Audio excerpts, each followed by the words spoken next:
Hey everyone, and welcome to This Explainer. Today, we are unpacking something absolutely fundamental, the legal machinery that keeps our government ethical, competent, and running smoothly. We are going to look closely at the law on public officers.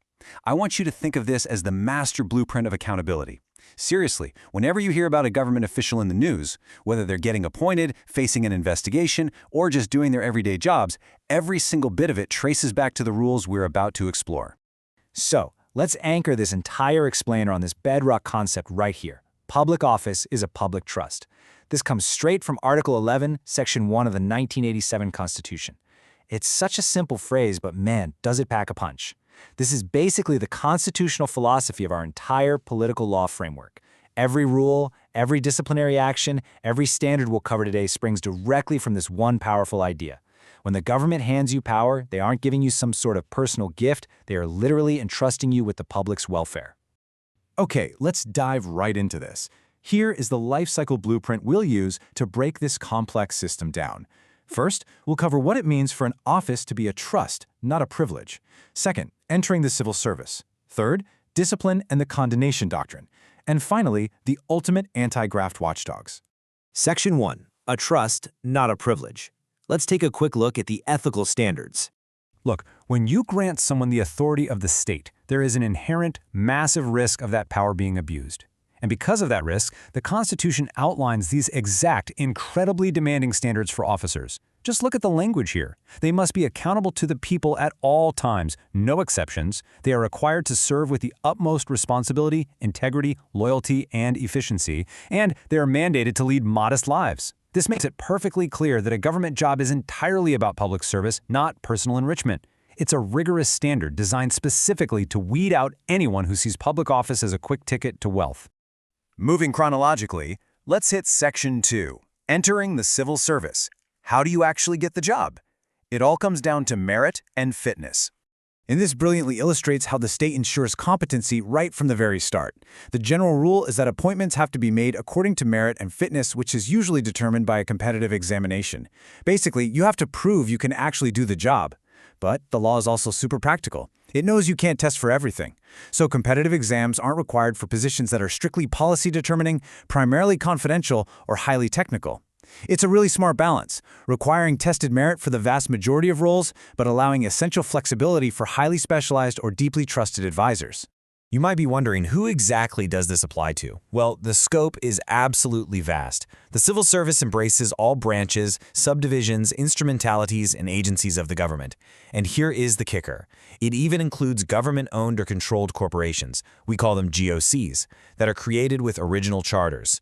So there are no loopholes here. If you are operating a government entity under an original charter, you are bound by these strict, merit-based rules, the whole shebang.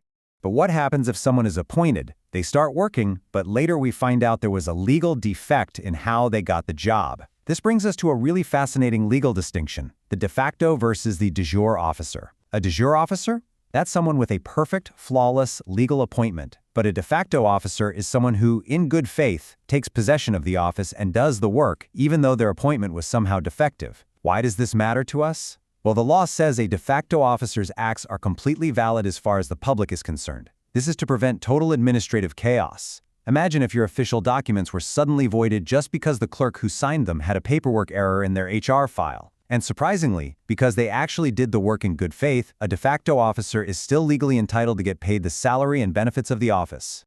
Now, it's important to realize these rules don't just exist in a vacuum.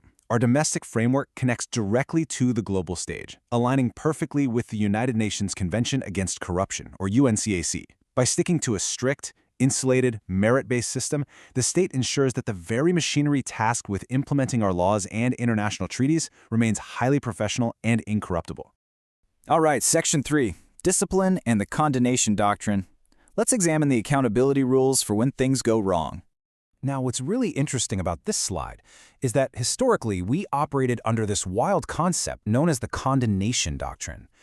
Under this old rule, if an elective public official committed misconduct during their term, but the public decided to vote for them again and re-elect them, their administrative liability for that past misconduct was completely extinguished, gone. The system essentially equated a win at the ballot box with total forgiveness for past administrative misdeeds. But wait, the Supreme Court eventually issued a dramatic turning point. They definitively abandoned this doctrine. Re-election absolutely does not condone previous administrative infractions anymore. This was a massive, game-changing shift. It marks a true maturation of our political law, bringing our domestic accountability mechanisms right in line with global best practices of state responsibility. Under international law, a state has to be able to police its own agents to combat graft.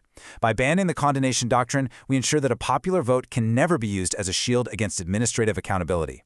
While we're talking about discipline, I really need to clarify a frequent legal misconception you probably see in the headlines all the time. When an official is investigated, they are often placed on preventive suspension. People always think this is a punishment. It's not. It is literally just a temporary pause button during an investigation to ensure the official can't use their powerful office to hide evidence or intimidate witnesses. However, to make sure this pause button isn't abused, the law strictly caps how long these suspensions can last.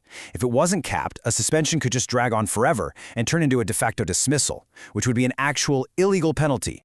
So, how are officials actually removed as a penalty? Well, it depends on who you are in the hierarchy. The Constitution explicitly insulates the very top officials. We're talking the president, the vice president, members of the Supreme Court, constitutional commissions, and the ombudsman.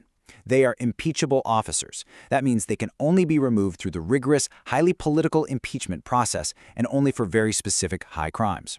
But for literally all other public officers and employees in the vast civil service, they face standard removal as provided by regular disciplinary laws. Let's move to Section 4 and see how this all builds to our final safeguard, the ultimate anti-graft watchdogs, policing the system.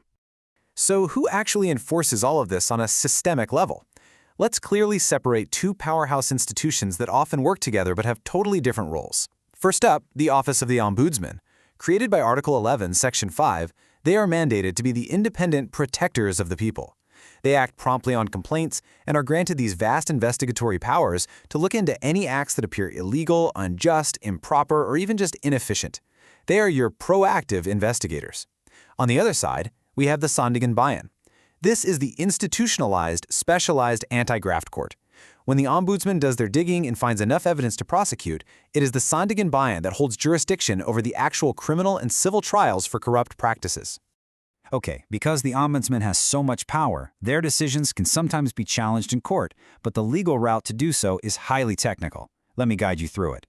If the ombudsman issues a ruling in an administrative disciplinary case, that appeal goes straight to the Court of Appeals via a petition for review.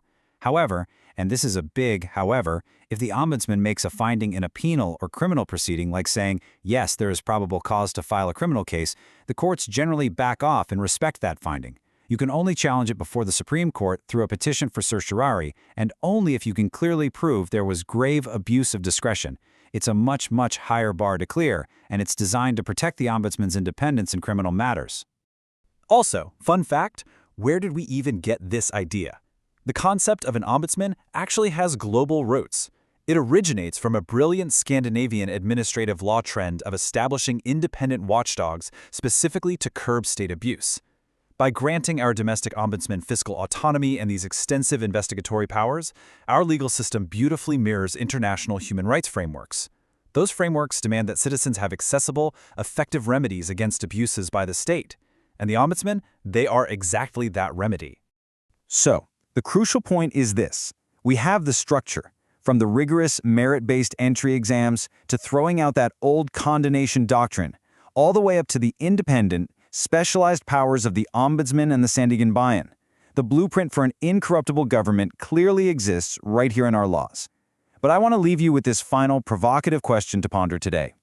We have this beautiful, globally aligned legal machinery completely laid out on paper, but how well do we, in reality, hold our officers to that ultimate standard of public trust? Thank you so much for joining me on this explainer. Keep asking those hard questions, and I will see you next time.